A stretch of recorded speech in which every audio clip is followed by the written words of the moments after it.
শ্রী গুরু জয় জয় গুরু বামদেব বাবা। আশা করি সকলে ভালোই আছেন। ভালো আপনাদের থাকতেই হবে। আপনাদের ভালো থাকার জন্যেই আমার এই প্রয়াস। সামনেই গণেশ চতুর্থী, 26শে আগস্ট মঙ্গলবার 12:53 থেকে দুপুরে 12:53 থেকে গণেশ চতুর্থী লেগে যাবে। চলবে 27শে আগস্ট বুধবার 2:20 অবধি।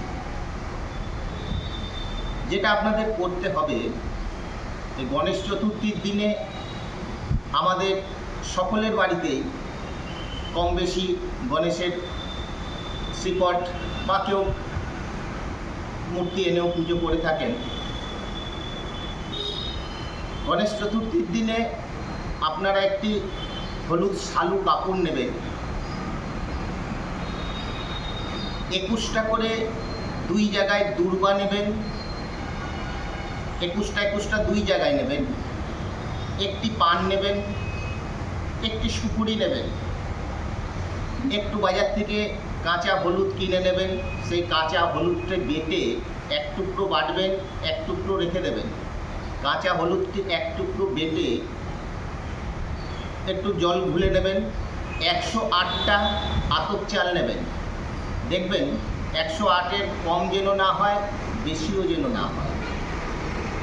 এইগুলি 108টা আতপ চাল, 21টা করে যে 2 জায়গায় দূর্বা আছে সেটা, সুপুরি, এগুলো সব হলুদ জলের মধ্যে গুলে নেন। গুলে নিয়ে উঠিয়ে নেন। উঠিয়ে নিয়ে গণেশজির ডান চরণে হলুদ কাপড়টি, হলুদ শালুটি পাতুন, পেতে তার উপরে একটি পান দিন।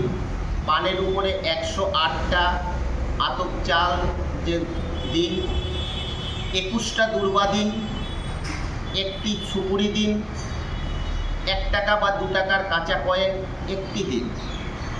এটি ডান পায়ে দিলেন। আর বাঁ পায়ে আরও যে 21টা আপনার দূর্বা বাঁধা আছে, সেই 21টা দূর্বা দিয়ে দেন। এইবারে আপনি 108 বার নমো গঙ্গণপতি নমঃ এই মন্ত্র জপ করুন বসে বসে। গণেশ চতুর্থী ছেড়ে গেলে ওই হলুদ কাপড়টি উঠিয়ে নিয়ে আসুন। হলুদ কাপড়টি উঠিয়ে নিয়ে এসে একটি বাজার থেকে হলুদ সুতো কিনে নেবেন। সেই হলুদ সুতোটা কাপড়টাকে বেশ ভালো করে সুন্দর করে ভাঁজ করে এইভাবে জড়াবেন আর বলবেন নমো গঙ্গণপতি নমঃ, নমো গঙ্গণপতি নমঃ, নমো গঙ্গণপতি নমঃ, এইভাবে বলবেন। এইভাবে বলে যারা আপনাদের যেভাবে করছে, কেউ যদি সংসারের সুখ সমৃদ্ধির জন্য করে থাকেন, তাহলে সেটা আপনি রাখবেন হচ্ছে আপনার আলমারিতে রেখে দেবেন।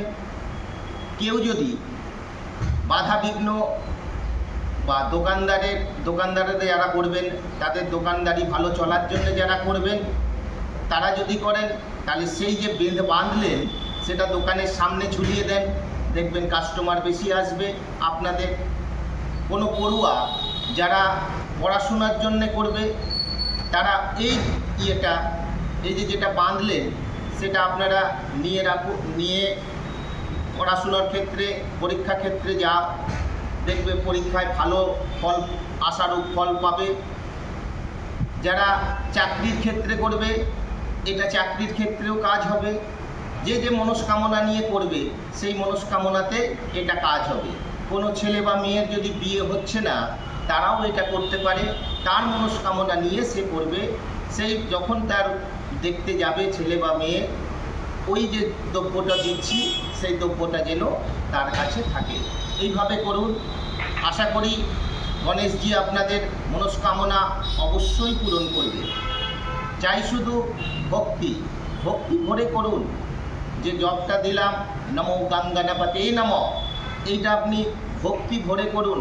গণেশজি গণেশ চতুর্থীর দিনে খুবই প্রসন্ন থাকে। আপনার উপরেও নিশ্চয়ই প্রসন্ন হবে। দেখবেন আপনাদের সমস্ত বাধা বিঘ্ন যে যে কাজের জন্য করবেন, আশা করি এটা অবশ্যই কাজ হবে। শ্রী গুরু জয়, জয় গুরু বামদেব বাবা।